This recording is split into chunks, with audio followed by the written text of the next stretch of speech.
Hi everybody, this is John from PhoneDog.com, and sadly my time with HTC's Hero is drawing to a close. I'm going to use this video to take a look at the music player to address some of the questions you guys have been sending me and correct some of the mistakes that I've made along the way. I'd also like to point out a few little details that I think have gone overlooked in a lot of Hero reviews, and then I'll give you my final thoughts. I will also be writing an in-depth review of the phone that'll be posted on PhoneDog.com in the next few days, so keep your eyes open for that as well. Let's get to it. Like other Android devices, you can launch Hero's music player by going to the Applications menu and selecting the music icon, or by creating a shortcut on your desktop. But I like to access my music by using HTC's music widget. And this is one of the widgets that has more than one view available. So when you bring up the widgets menu and tap on music, you'll see these two little arrows near the bottom of the screen that allow you to select different views. And the music player only has two views. There's just a condensed version and a large version. We'll go ahead and select the large version. And of course, tapping the widget launches the music player application. Going back to the list menu, we can see by artist, by album,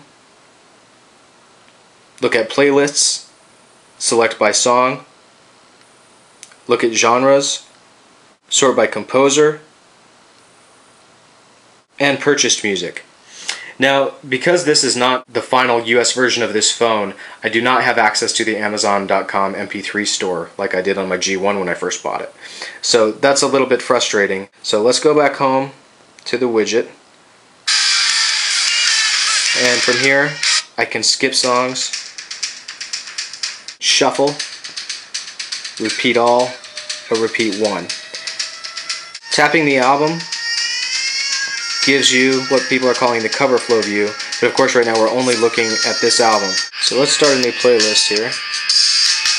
You can do all of this with the music playing, of course. And then we just go browse our library, add the songs, one at a time.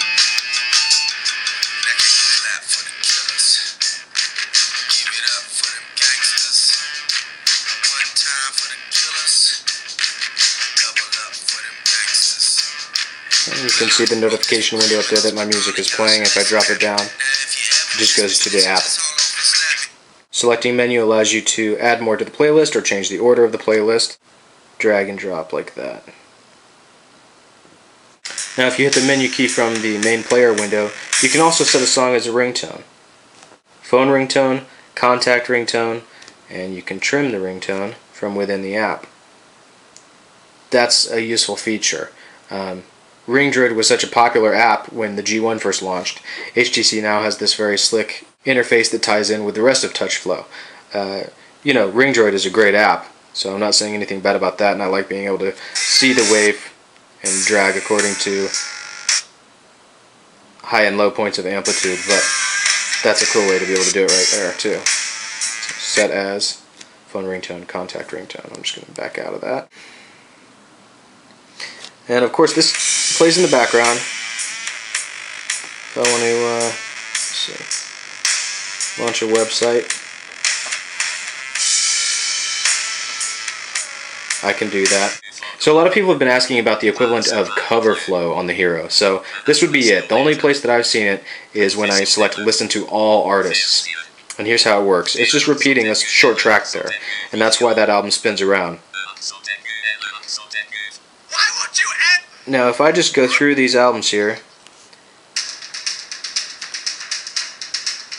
obviously moving the albums from right to left selects a new album. If you want to skip tracks, the album cover spins around and you'll see the name change down below. I had to take a little chunk out there because I don't want to play any music we could get in trouble for playing. But there you go. That's the music player. It's pretty slick.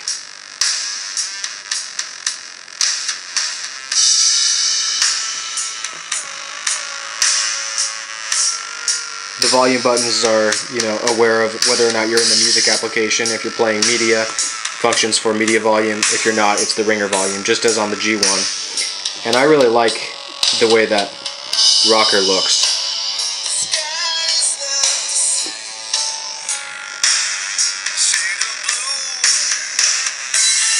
Another little detail that I think is just indicative of how closely HTC looks at each aspect of their devices. I have an event on a calendar here. Now, this is my Google Calendar, which I hardly ever used before because I didn't have an application to make it as simple as this one does to add new events. There's plenty of apps that make it easy to view the events, but creating new ones is sometimes kind of a hassle. And what I like about this calendar is that it gives you a weather forecast. I think that's pretty cool. Now, one of the questions that was sent in by Johnny Licious was, what are the dual LEDs used for? Well, you know what? I've never seen the left one activated yet, and I've had tweets, emails, SMS, MMS, phone calls, missed calls, pretty much anything I can imagine, and I have yet to see this one light up. This one over here, I've only seen light up green. When G1 first came out, I believe that's all it did. So I expect we'll see some more functionality from these dual LEDs in the near future. Oh, another point that Johnny Licious brought up is that this phone has a light sensor. And you may have noticed there, I'm not sure if I'll edit it out, it took me a minute to get these keys to light up. And they do not light up if the light is too strong. So that's a good way to conserve energy, and it also functions just to make the phone more usable. So I guess I kind of mixed everything together there in terms of the little details I wanted to point out, correcting some of my mistakes, and my final thoughts. In the end, I think it's a fantastic phone. I've decided that this is my favorite Android keyboard that I've used yet, and I've tried all of the home replacements, of course Google's keyboard and the G1, and I think HTC just did an incredible job creating this keyboard, and I think it's my favorite virtual keyboard I've ever used on a phone. So, you know, for that alone, I think the Hero has a head start on everybody else.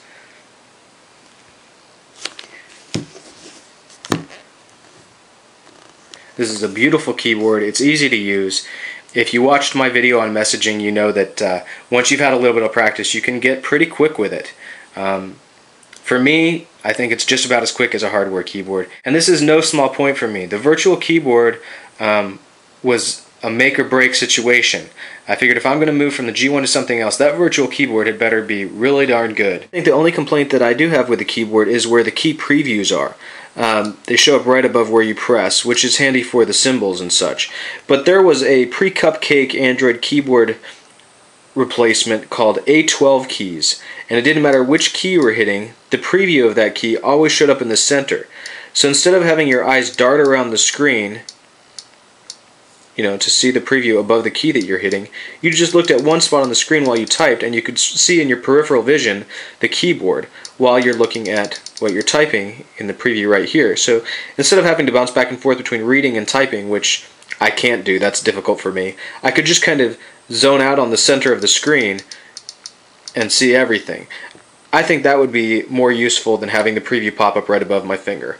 In the case where there's a key that has a lot of alternative symbols, I can see why they would want it to pop up above the key. But perhaps they could just do that for long presses and have the key preview show up there for just tapping, and then when you press long, it would show up right above your finger so you could go to a symbol. If I had to choose one Android device at this point, it would be the Hero. That's without regard to price. They're giving it away in the UK right now. If they were to give it away here, you can bet I'd be on board. If I could pick one phone that's going to be on the market anytime soon, I would pick the Hero. So, you know, people may accuse me of fanboyism, but I have yet to use a phone that delivers an experience this rich and elegant. It's a great device. Alright, thanks for watching, everybody. Stay tuned to PhoneDog.com. Take care.